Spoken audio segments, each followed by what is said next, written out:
Well, hey guys, it's Jennifer. Welcome back to my channel. Today I am joined by the wonderful Dr. Charlotte Gordon, who is the author of my favorite book from last year, which was Romantic Outlaws, a dual biography of Mary Wollstonecraft, who is a bit of an early feminist thinker, and her daughter, Mary Shelley, who is most famous for writing Frankenstein. So thank you again, Dr. Gordon, for doing this. I thought I would ask you, do you have a typical pitch for Romantic Outlaws? I say that it's the story of two amazing women who broke every rule there was to break. I don't mention their names because a lot of people have never heard of Mary Wollstonecraft. And if people have heard of Mary Shelley, they know that she's the author of Frankenstein.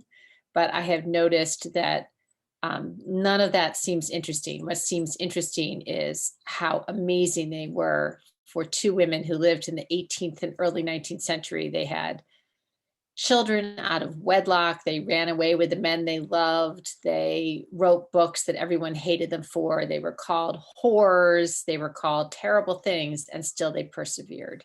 And so I'm still inspired by their courage. And I think contemporary readers can be just inspired by how brave they were.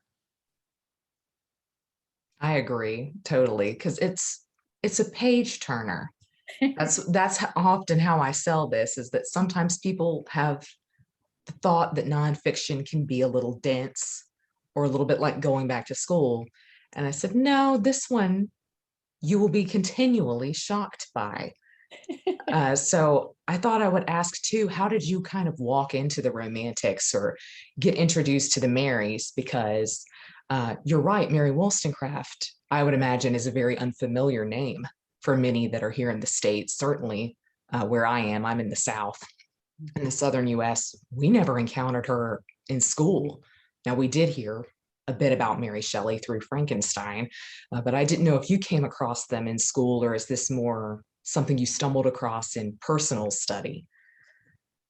It's funny because in England, all students are taught Mary Wollstonecraft. So when I went over to the UK to promote the book, it was my first experience as a nerdy professor being a kind of quasi celebrity because everyone there has heard of Mary Wollstonecraft and schoolgirls lined up, for my reading in Trafalgar Square, and it was an extraordinary experience. I was so excited to see the excitement that Wollstonecraft in particular um, created in these readers. But you're right, in the States, most of us don't know Mary Wollstonecraft.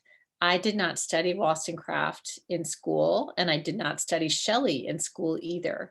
And it was not until I was teaching a women and literature class where I realized, it's embarrassing to admit this now, I realized that Mary Wollstonecraft was the mother of Mary Shelley. And I thought, I didn't know that. How could I not have known that the author of A Vindication of the Rights of Women was the mother of the cool, radical author of Frankenstein? Of course, now it makes sense. But at the time, I just was confused and thought, how come I didn't know that? And that's how I stumbled into Mary Shelley. I was actually looking for Mary Shelley, and I looked up Mary Wollstonecraft Shelley, her whole name, and came across her mother. And I was completely shocked that that is not something that is taught here. So we should definitely get on that. I imagine that a lot of women's and gender studies in particular, her text would be really, really wonderful to have on hand. Yes, I really was moved when I started reading Mary Wollstonecraft seriously. And at first, I admit I was a little bored because A Vindication of the Rights of Women is not, I didn't experience it as gripping reading until I understood her social context and I understood what she was saying. And then I just was blown away by her courage. One of the most famous political philosophers of the time was Jean-Jacques Rousseau. And Mary Wollstonecraft spends, I don't know how many pages taking him down. She's like, Rousseau, no, this is nonsense. And why? Because Rousseau basically said that women were made for men's pleasure, and that the education of a young man was only complete if he had a young woman around to kind of titillate his, sensual interests. And so that little girls should be trained to please men, and they should be taught how to dress to kind of arouse men, not to be like, I know, I'll just stop there. Anyway, Wollstonecraft was like, are you kidding me? This is crazy. And no one else did. Everyone else like revered Rousseau. And I mean, I was taught Rousseau in college, and we just all thought, oh yeah, champion of freedom. Woohoo, go Rousseau. And then I go back and reread him and think, why were we taught that? This is misogynistic. I won't swear, but it's terrible. It is a terrible. The book that is most egregious is called Emile, Education of a Young Man, and it's just shockingly misogynistic. Or my Wow. students don't always know what misogyny is. So hatred of women. And Rousseau himself was a jerk, I just have to say. I mean, he lived with a illiterate woman, and every time she got pregnant and had a child, he would take that child and drop it off at an orphanage. Wow. So go Wollstonecraft. Yeah. Well, kind of to go into the men in their lives. I thought I would start with something maybe you don't normally start talking about the men, but I really think it's interesting that in Romantic Outlaws, you not only get a feel for Mary Wollstonecraft and Mary Shelley, but you also come to know William Godwin and Percy Shelley specifically very, very well. And I kind of think it's interesting how they have crafted the legacies of these women. I'm thinking specifically William Godwin wrote a biography after Mary Wollstonecraft passed away that essentially changed opinion of her quite negatively. But I would say Mary Shelley did this to herself and decided to kind of take a step back to preserve Percy Shelley's legacy. Now, there is too, I guess, the whole conversation of how much Percy Shelley had input on Frankenstein, how much of him is in Frankenstein, which frankly, why we have that discussion could be a whole other discussion in total. But I thought I would ask you how you feel about these men in particular and how they've kind of influenced the legacies of Wollstonecraft and Shelley. Well, as you say, Jennifer, what a great reader you are of the book, by the way. Mary Wollstonecraft, at the time of her death, whether you loved her ideas or you hated her ideas, was one of the most famous women on either side of the Atlantic. In America, in Europe, and in England, everybody had read Wollstonecraft. And as I said, you might disagree with her. You might think she was a radical, or as Horace Walpole said, a hyena in petticoats. But there was sort of a grudging respect for her, or she was seen as an intellectual. When Godwin, her husband, wrote this memoir right after she died, he did not hold back. He wrote a tell-all memoir telling every sexual exploit that she had ever had, some of which we think probably aren't true also. But this was so shocking to the reading public that her reputation tanked. And for the next 100 years, if you looked up whore in the English dictionary, it said, see Mary Wollstonecraft. And even early women's rights activists didn't want to be associated with her because her name summoned up sexual promiscuity. She seemed not respectable. And so we almost lost her to history, though I have a friend, a political scientist named Eileen Hunt Botting, who's done amazing research to show how, in fact, Wollstonecraft's legacy was kept alive by intellectuals throughout Europe and America. But she gets tainted by her husband's exploitative memoir that some people say he did with a kind of innocence. And I would say, he wasn't a very self-examined man. And if you've ever had a tragic loss, sometimes you get mad at the person who died. It's not their fault. But sometimes I feel like writing this memoir, it was sort of fueled by anger. And also, he and Mary had had a lot of arguments over the course of their married life about lots of different things. That's a different topic.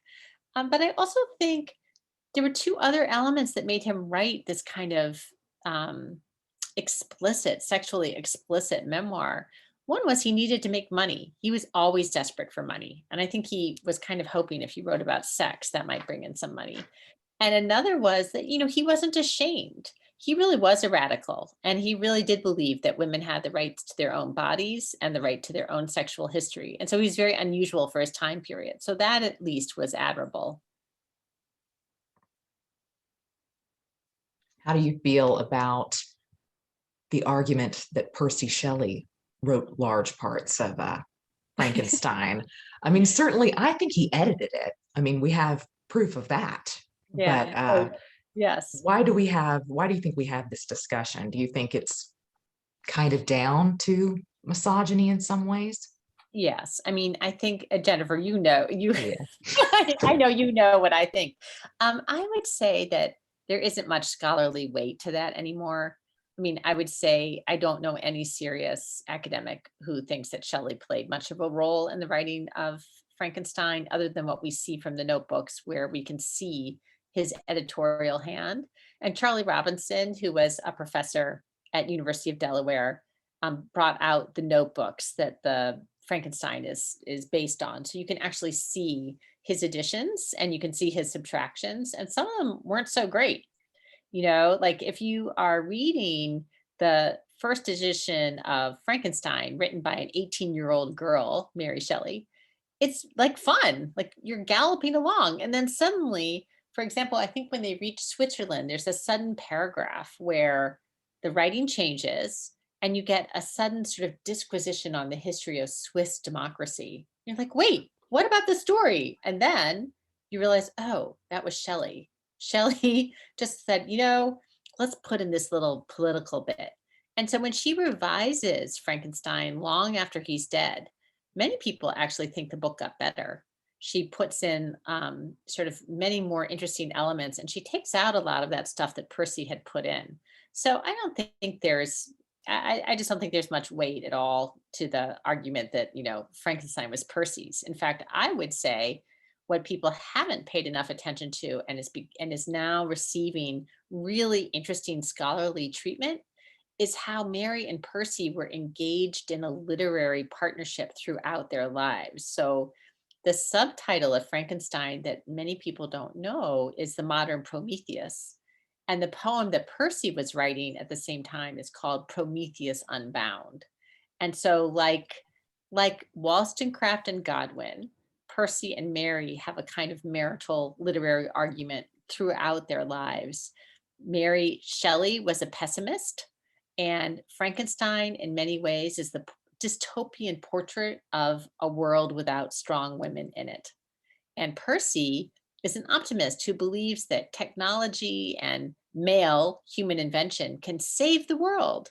And so Prometheus Unbound is this, go men, go science kind of poem. And Frankenstein is a very sobering look at what happens when male ambition goes unchecked. Well, I'm glad you mentioned that she did this updated version, because that, I have to tell you, was probably one of my top 5 shocks from the book. And it made me examine which version of Frankenstein I read. I think, frankly, I read the 1831 and not the 1818. So I'm really excited to have that to go back to. But I wanted to ask you about that. What do you think kind of motivated her? Because I think something that's really interesting about it is her introduction to this edition, where she says, we were at, the Villa Diodati. I had this dream. And so I thought I would ask you about the dream kind of specifically, because I personally think she felt like she had to legitimize writing such a dark story as a woman. And maybe it sounds better saying it came in a lightning strike moment. I was chosen for this story, not I created this story. So do you give much thought to kind of her introduction or to her updated edition in 1831? What do you think about all of that? Oh, I think so many thoughts. In fact, those thoughts almost derailed my narrative because I kept I kept writing so much about it, and the book started to sound like an academic book as opposed to a really good story. So I had to keep cutting it back, and I pushed a lot of it into endnotes that you don't have to look at unless you want to. And I've written a few essays about it. Um, it seems as though, well, first of all, when Mary decides that she's going to write this new edition of Frankenstein, she like her mother is always desperate for money. They're always struggling for money. They are essentially women who are making money with their pen. They support entire entourages with their writing, and they're incredibly resourceful. And so she was actually approached by the publisher. Would she be interested in doing a revised edition of Frankenstein? And they wanted to revise it so they could have a new copyright. I mean, there's a practical part to it, but she really wanted to do it, and it didn't take her too long. And there's so many interesting additions that she puts in, including, as you say, the introduction. So when Frankenstein first was published, it was published anonymously, and everyone assumed that Percy had written it, or maybe Mary's father, William Godwin. No one thought a woman could have written it. When it was revealed that it was Mary who had written this book, the critics said, what kind of woman could have written this monstrous piece of trash? This is perversity. Now, Mary herself was already a shocking individual. So I think we have to pause for a second just to tell a little of that backstory, that Mary Shelley, whose name was Mary Godwin, before she marries Percy, was as scandalous a woman as her mother. And the really interesting part of their story is that Mary Wollstonecraft, who wrote this book saying women should have rights, women should have educations. And in the 18th century, this was shocking because the moment you got married, so I don't know if you're married, Jennifer, but if you got married, well, in the 18th century, that would be good, because the moment you got married, you surrendered all rights, all of your legal rights, all of your economic rights. So anything you owned at the time of your marriage automatically became your husband's. Your husband's duty was to discipline you. And the only humanitarian invention of the 18th century was the idea of the rule of the thumb, that the whip that the husband used should not be thicker than the thumb. Wow. Women were considered like children. They should not have independence or agency of any kind. So to write a book that said women should and could earn their own livings, get an education, and had the right to an education was shocking. And that was Mary Wollstonecraft. But I thought, oh, wow, she must have had such an influence on Mary Shelley, because Mary Shelley writes this, amazing book. But Mary Wollstonecraft died 10 days after giving birth to Mary Shelley. And I remember thinking when I found that out, wait, how could she have influenced Mary Shelley? And then I thought about me, and you, Jennifer, right? Yes. Oh, yeah. I was obsessed with these two women, and they were both dead. Imagine if one of them had been my mom. I would have found out everything about her. And that's just what young Mary Shelley did. She lived in a house that had a gigantic portrait of her mother, pregnant with little Mary. She was taught to read on her mother's gravestone. So her first words that she learns to actually write and read are Mary Wollstonecraft, author of A Vindication of the Rights of Woman. Those are her first words, like vindication, not like cat, and like woman, not dog. I'm like, are you kidding me? And so by the time she's 16, she has dedicated herself to the radical ideas of her mother. She doesn't believe in marriage because it takes away the independence of women. She's going to have her own life, her own experiences. And that's when she meets Percy, he's age 20, she's 16. And unfortunately, he's already married, but neither of them believe in marriage. And so she takes Percy, who she's fallen in love with, to her special place, her mother's gravestone. And she tells Percy, I'm in love with you. And Percy's like, oh, okay, great. Well, but I'm already married. And she says, well, we're going to have to elope. And he says, okay, well, where to? And she says, well, Paris, because that's where my mother went at one point in her life. Off they go to Paris. And this is all going to connect us back to Frankenstein. She's run away with a married man. And so she, like her mother, is called a whore. She hasn't written anything yet, but she becomes notorious. It's a very small world, London society. When she and Percy come back to London, no one will talk to them. They're in debt. Percy has to keep running away from his creditors so he doesn't go to debtor's prison. She suffers a lot. And so that's one reason why they decide to protect her identity when she does write Frankenstein. Ultimately, when, as I said, when people find out that it was written by her, they're horrified. And that some people say, well, of course, a whore would write it.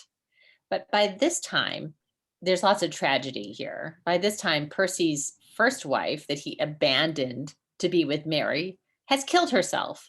So Percy and Mary get married to both of their kind of annoyance, but they feel like they have to do it for society's sake. And so now Mary Shelley is Mary Shelley. When Percy dies and she's struggling to make a living with her pen, she realizes that she's going to have to redeem this whore reputation that she has, which brings us to your question finally, Jennifer, about that introduction to the second edition of Frankenstein. I feel like I'm just talking endlessly, but it's sort No, of a long story. So she, in a way, as you suggest, that her introduction says that Byron, their friend Lord Byron, had issued a contest when they were all staying at the Via Diodati outside of Geneva. It had been raining and raining and raining, and you can't keep romantic poets cooped up all day long without them getting bored. And so Byron said, let's see who can write the scariest ghost story. And this is all from Mary. And so according to Mary, all of the men got right to work, but she struggled to come up with an idea. Well, and then one night she says, a dream came to me. And it's the first page of Frankenstein that she sees in her head, she says, a young scholar who's bent on this, horrifying invention of man-made man. So here's the deal. With this assertion, as you suggest, Jennifer, she gets to distance herself from the idea that she made this up, right? She's not a monstrous woman. She just dreamed it. She just wrote down her dream. But for the literary types who knew her and knew her husband and knew her mother and knew what she was also talking about, romantics believed that special dreams like this only came to special people. So she's also announcing a kind of anointment, like she is one of the sacred, she is one of the greats, that she would be visited by such a poem. I mean, by such a story. I was thinking about Coleridge, for example. oh yeah. All of the great romantics felt that their greatest work came to them from the muse above. And so she's also placing herself in that tradition. At the same time, she's distancing herself as a female author from a story that had been called monstrous. So it's a very clever introduction. Do we believe that Frankenstein came to her in a dream? There is no evidence that it did. And we have everybody who was there, they were all romantics, and they all wrote everything down that they thought and ate and breathed and dreamed. And no one says, A, that Mary Shelley had any difficulty coming up with a story, or B, that she had a dream that it came from. So we don't have the only evidence we have is Mary's extremely well-written and clever introduction to her revised version of Frankenstein. Well, I think that's a really interesting story. And there's a lot about kind of controlling the narrative, specifically that Mary kind of controls the narrative of Frankenstein. But I also think a lot about Claire, who is a complete non-entity to most people nowadays. But she was Mary Shelley's stepsister who joined in on a lot of these wild adventures. Mary wasn't happy about it all the time, but that she also kind of went back and edited her journals and her letters long after a lot of these people were dead. I thought I would pick your brain about that, specifically about Claire, because I do think Claire is a very interesting figure in their small group. Claire is complicated. Percy Shelley's most famous biographer said he thinks he kind of fell in love with Claire. And in his, this is Richard Holmes, and he wrote this massive and gorgeous biography of Percy in the 70s, where he kind of trashes Mary Shelley and says that she was a nag and a shrew, and she wasn't really worthy of Percy.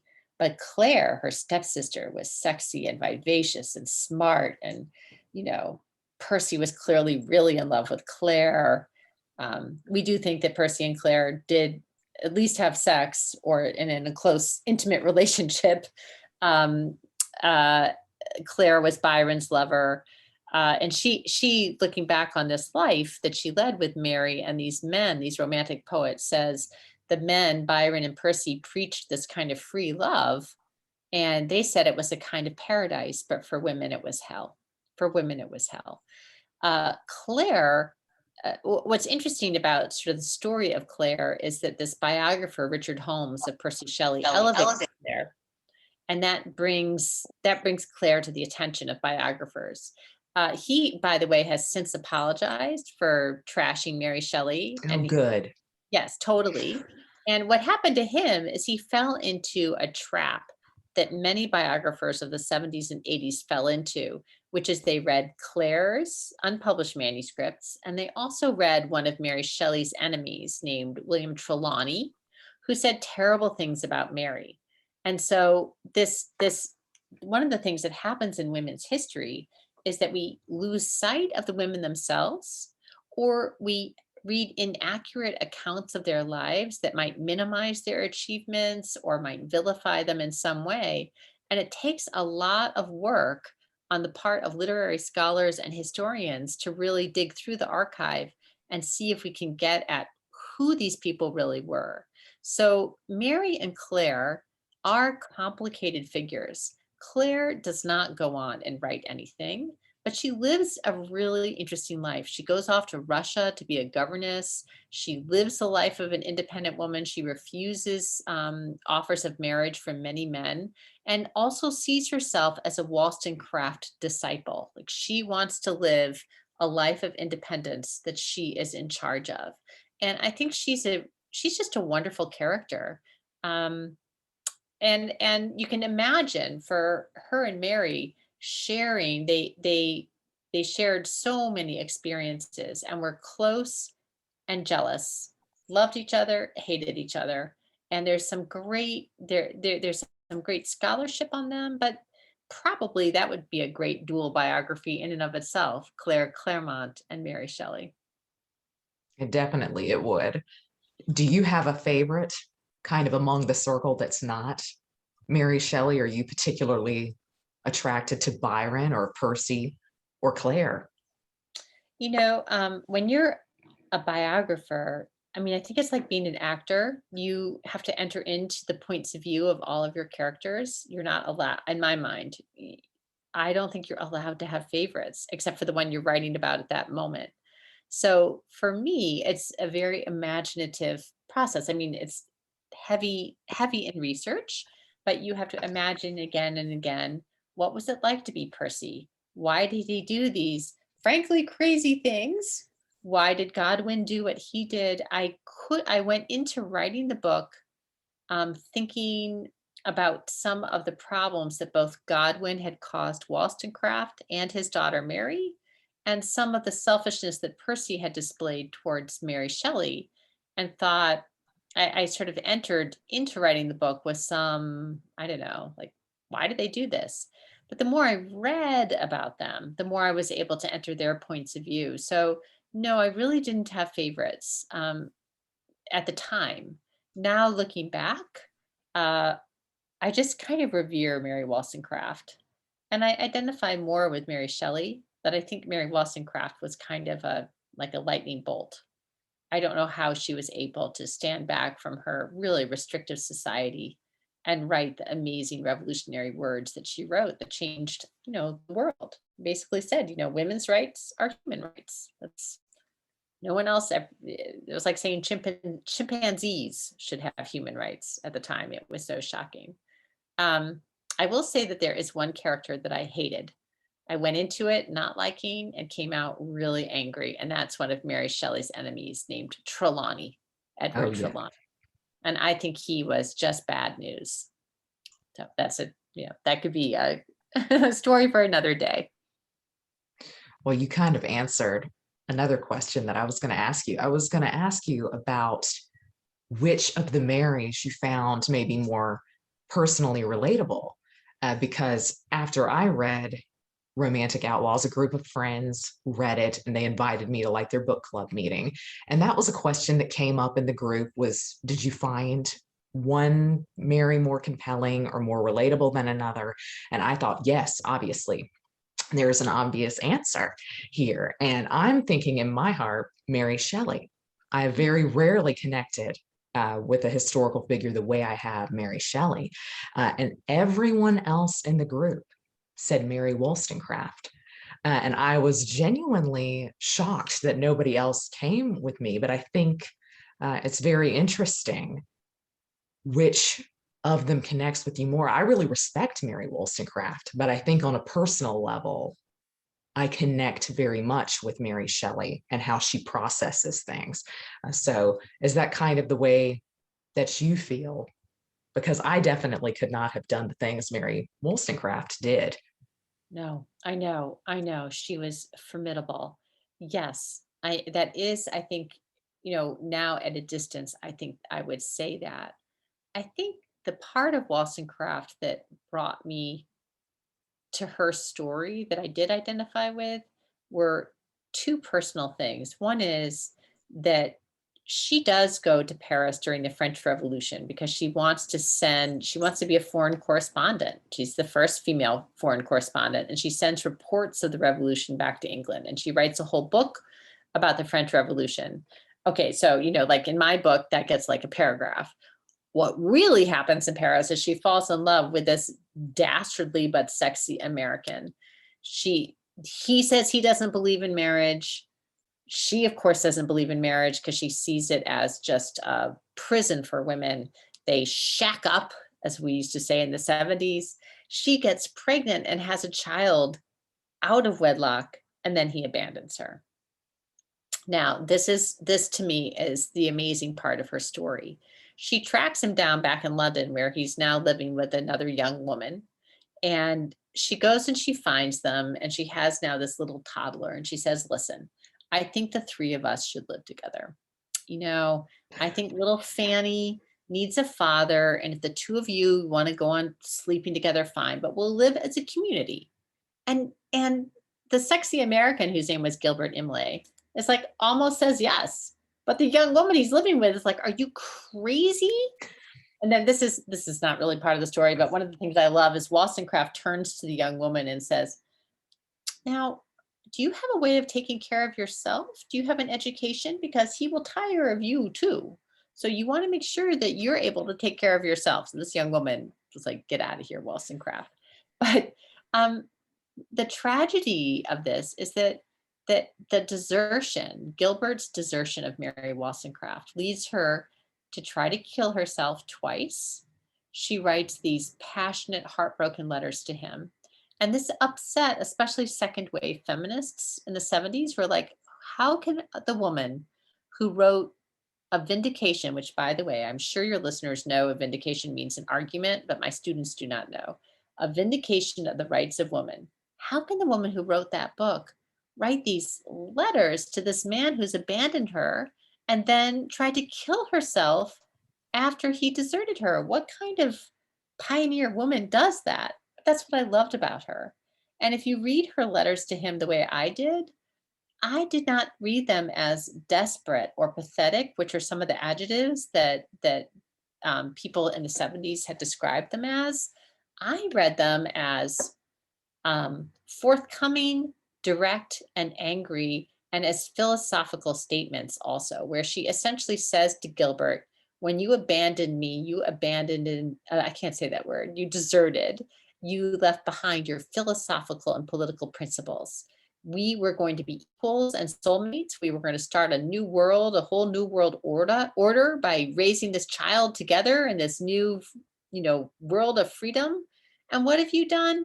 You've abandoned me. You've been just like any other man. And I thought we were starting this whole new philosophical system together. You loser. I'm like, go Mary Wollstonecraft. Like these are very powerful letters. But I think those suicide attempts have really troubled people. But I really understood them. I get what it's like to love someone and have them hurt you or betray you, or and that forms a big drama in her life. As you know, she perseveres and she loves again. But wow, I mean that was a terrible time in her life. And it does humanize her. Mhm. I think you believe that Mary Wollstonecraft is probably a very hard-shelled individual when you read her writing. But she was a very sensitive, very, I mean, very womanly woman, very feminine woman. Yes, Um, yes, and she loved children, and she has this great unpublished, little book that she wrote for her children that is just so lovely. It gives you a sense of her as a mom. Don't touch the big knife and be nice to the puppy. It's really very sweet. well, could you tell perhaps my favorite story about Mary Wollstonecraft, which is her kind of extravagant journey into Scandinavia? Yes, yes, I can if your listeners can bear with me. So Mary Wollstonecraft falls in love with a sexy, very bad American named Gilbert Imlay in Paris, and they have this child together out of wedlock. She tracks him down. She finds him living with another woman, and she tries to kill herself. Right. So we got that part of the story. 2 weeks after she tries to kill herself, Gilbert, who is embarrassed and kind of worried about her, I mean, maybe he cares about her. I don't know. He's such a cad. It's impossible to know. But he comes to her and he says, "Listen, Mary, I know these are hard times for you, but I've been very distracted by my business and by this shipping company that I own. And one of my ships has gone missing in Scandinavia. I'm wondering if you could find it for me, because if you do, maybe we could be together again because I'll be less distracted and I will have made back the money I lost." I mean, Jennifer, no one in the 18th century went to Scandinavia. Men didn't go to Scandinavia. Women who had just tried to kill themselves, who had toddlers, did not go to Scandinavia. Wollstonecraft boards a ship with toddler in tow, and she goes off to Scandinavia. She looks for the ship, she doesn't find it. But what she does find is, and this is so interesting, she finds nature. She wanders around in the Scandinavian summer and she smells the pine and she eats the strawberries and she looks at the waterfalls and she goes inside afterwards, when it's still light because of the midnight. Whole way of writing changes. And when she comes home, she doesn't have the ship, but she has this new way of writing. And she publishes this book called Letters from Scandinavia that no one reads today, but was her most popular book of the time. Everyone read it, including her new love, who said, William Godwin said when he read it, if ever a book were calculated to make the reader fall in love with the author, it's Letters from Scandinavia. And two young poets, one named William Wordsworth and one named Samuel Coleridge, also read this book and said, wandering around in nature and then having thoughts and feelings afterwards, this is cool. We should write like this. And both of them credit Wollstonecraft as the real initiator of Romanticism, which is not what I was taught in school. I was taught that Wordsworth and Coleridge were the first two Romantic poets. But if we could interview them today, if they were on the show, they would say, oh, well, it all came from Wollstonecraft. But we're not taught that. We don't know that.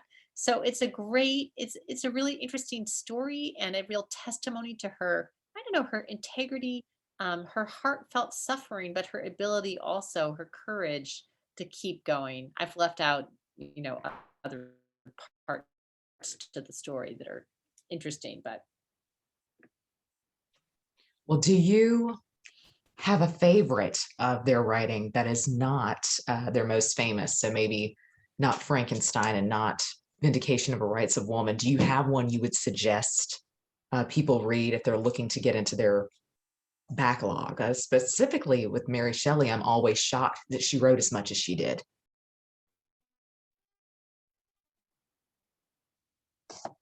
yes. Am I freezing, Jennifer? Because you just froze a little bit. Yeah, Can you hear me? yeah, I can hear you, but I was freezing too, it looked Okay. like. Okay. Um, you know, the two favorite things I have for them are hard for readers to get right now. There is apparently in the works. Oxford is doing a new one volume collected works of Mary Shelley, and I'm hoping that this volume, which will be easy for people to buy and not expensive, will include my favorites of her work, which are her little biographies. So, towards the end of her writing life, she's approached by one of the first British encyclopedias to write essays about the great French, Italian, Spanish, and Portuguese writers. And that might sound boring. When I remember reading that in lots of biographies, thinking, oh, well, so what? Well, here's why it matters. First of all, she's the only woman to write these essays. Second of all, she was amazing at languages. So she was also the only English person who knew all of these different languages. So she could translate and read all these guys. There wasn't a man who could do it. That's why, reluctantly they hire her. But when you read the biographies, they're amazing. So what she does is she gets very interested in the women who are in the lives of these famous men. So she tells you about the famous male writer, but she also tells you about their wives, their mothers, their sisters, their daughters, their nieces. And you get this, sort of woman centered biography. In fact, she got so enthralled by the women in these men's lives that she went to the encyclopedia guy and she said, I think we should do an encyclopedia of women's lives. And he was like, are you kidding me? Who would read that?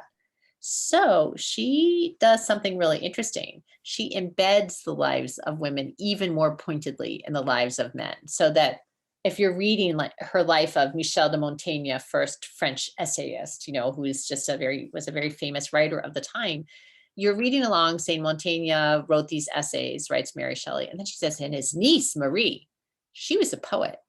Here's one of her poems that might interest you. And there's a whole long sequence on this woman in Montaigne's life. So I would say that if you could find essays by Mary Shelley, they are great. But she did go on and write 5 other novels, and people might be interested in The Last Man, which is her dystopian vision of a world wiped out by a pandemic set in the 20. It's incredible. It's like so anticipates who we are today. I mean, it's amazing. And it's really a great novel. And it's a super scary novel. And it's influenced all sorts of other people. And I can't believe more people don't know it. As for Wollstonecraft, I think A Vindication of the Rights of Women is hard to read unless you just tell yourself you're only going to read little snippets, or if you do it with someone like me who knows it really well and can help guide you, because otherwise it's boring. I mean, I don't sit down and read it straight through. You have to just dip in and out of it. And I think her novels are okay. But when I think about Wollstonecraft and I think what's coolest about her worse, where you get to actually hear her voice. So Letters from Scandinavia, which is hard to find.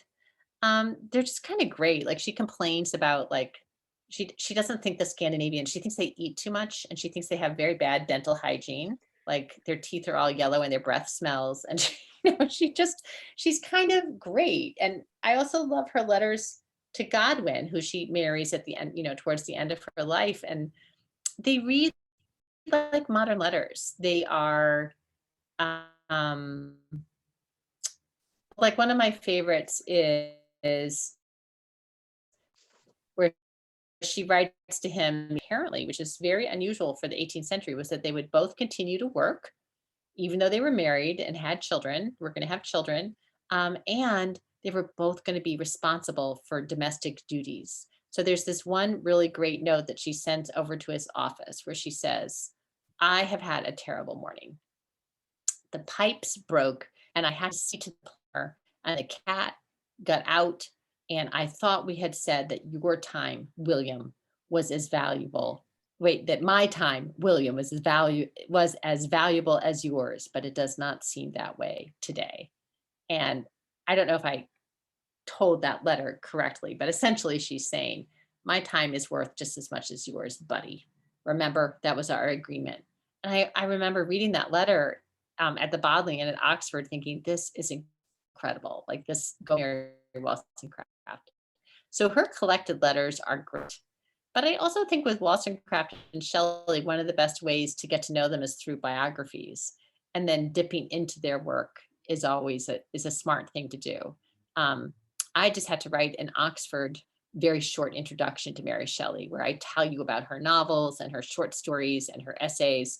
Um, and so as you get more, as you know more about them, you can follow your own interests. But I wouldn't, they aren't easy for people of today to read, I don't think. I think their lives are amazing.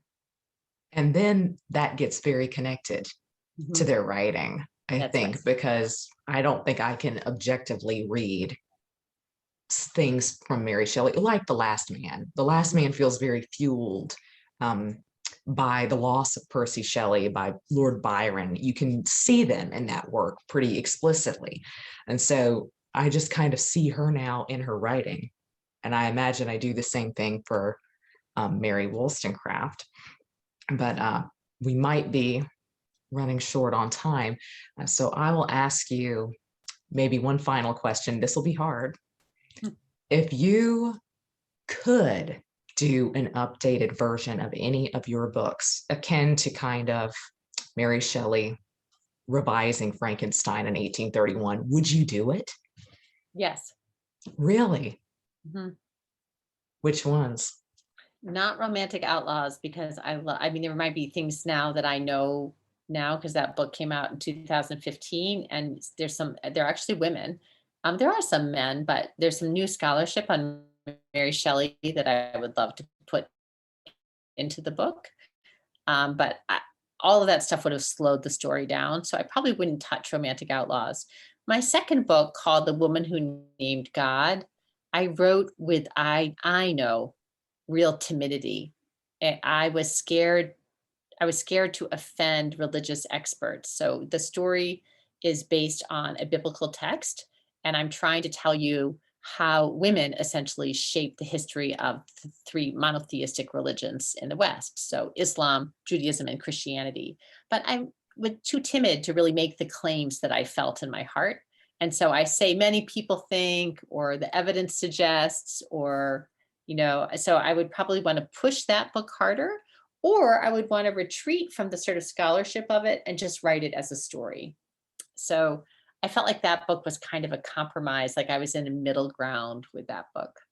And with my first book also, I was so aware of what the experts thought that I didn't stake some of the claims that I knew were true. And in fact, I've written an essay, um, I think like in the last 4 or 5 years, where I stake those claims with the evidence I know is there.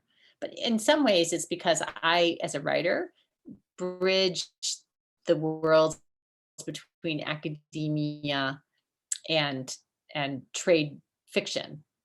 And so I have to be careful in all of my books not to slow my general reader down with too much academic stuff. And so books, I think, have had an uneasy balance. The first two had an uneasy balance between scholarship and storytelling. And I think with Romantic Outlaws, I got it right. I think by being able to shove a lot of it into the endnotes, I freed myself. And I also knew that very great biographies of both women existed. So I didn't have to feel responsible for every single detail in their lives. Well, thank you for coming on today. And I can't tell you enough how much I loved Romantic Outlaws. It has sent me down a deep, dark rabbit hole. I now own all of the romantic poets, and it was just a real treat to read. And I can foresee myself rereading it probably very soon. Oh, well, Jennifer, thank you. And thank you for this opportunity. I really hope that readers will come to Wollstonecraft and Shelley. They don't have to love their work, just if they want to read about the lives of women in the past who have really paved the way for us today. It's important to know about these women and pass their legacy down. So thank you. Thank you. Thank you. Well, thank you.